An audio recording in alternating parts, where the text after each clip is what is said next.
Tonight, a crisis is erupting along the US-Canada border, one that's isolating Alaska from the rest of America. On January 3, 2026, Prime Minister Trudeau's government restricted land access to Alaska, cutting off a vital lifeline. The move has triggered outrage in Washington and a firestorm from former President Trump. This isn't just a border dispute, it's a direct challenge to the North American alliance. The Alaska Highway, built in World War II as a lifeline, became Alaska's vital link to the lower 48. For decades, it's been the artery for commerce, tourism, and military logistics. 75% of Alaska's goods travel this route.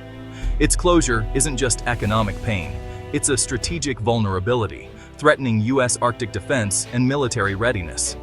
Canada's move upends 80 years of cooperation, turning a symbol of unity into a point of division. Years of trade disputes and environmental tensions led to this crisis. In 2025, US tariffs soured relations, and by December, Canada hinted at stricter inspections. January 2026, Canada halted most commercial trucking, limiting personal travel. Chaos followed. Stranded truckers, families separated, and supply chains shattered. The blockade's impact is immediate, severe, and deeply personal. Former President Trump blasted Canada's move as an illegal blockade, demanding harsh retaliation. His posts call for tariffs and even closing the border to Canadian trucks. Trump's rhetoric fuels anger among his supporters, complicating diplomatic efforts and making compromise harder. What began as a policy dispute is now a high-stakes battle of egos and national pride. The blockade's economic shockwaves hit Alaska instantly. Supermarkets face empty shelves and soaring prices as truck shipments grind to a halt. Construction projects are stalled, oil and gas operations threatened, and ports in Seattle and Tacoma are overwhelmed with stranded cargo. Trucking companies, many small businesses, are losing revenue and laying off workers. The cost of air and sea alternatives is unsustainable, and Alaska's just-in-time supply chain is unraveling. Economists warn of a looming recession if the crisis drags on. The blockade exposes the fragility of Alaska's economy and the risks of over-reliance on a single corridor.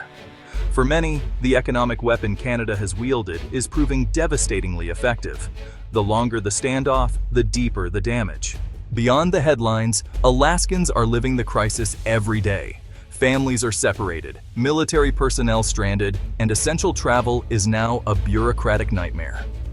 The psychological toll is mounting. Frustration, anxiety, and a sense of betrayal. The blockade hits hardest for those with the fewest resources, deepening divides.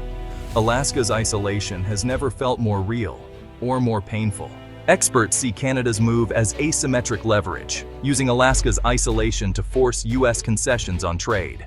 It's a risky gambit, the pain is real, and backlash could be severe. US military leaders warn this breaks decades of trust, forcing costly new supply routes. Trudeau's government is playing to voters who want to see Canada stand up to Washington. The risk of a miscalculation and a much larger crisis grows by the day. The world is watching as two close allies clash. NATO and Pacific partners worry about Western unity, while Russia and China seize on the crisis to highlight US vulnerability. State media in Moscow and Beijing frame the dispute as proof of a divided West, hoping to exploit the rift. Alaska's instability has global supply chain and Arctic security implications, complicating cooperation in a region of growing competition. Canada's bold move is being studied worldwide as a case of small state leverage against a superpower. If Canada wins concessions, others may try similar tactics. If it fails, it's a cautionary tale. The outcome will shape not just North American relations, but global strategies for years to come. The stakes are higher than ever. The next steps are critical. Will this end in escalation or resolution? The US faces pressure to retaliate, but a tit-for-tat trade war would hurt both economies. De-escalation requires back-channel diplomacy and a face-saving solution for both leaders. Options include third-party mediation or a mutual suspension of the blockade and tariffs while talks resume.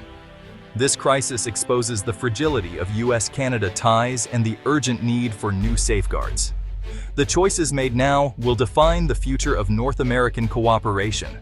Will statesmanship prevail, or will pride and politics drive a deeper wedge? Let us know your thoughts below and stay tuned for updates on this unfolding story.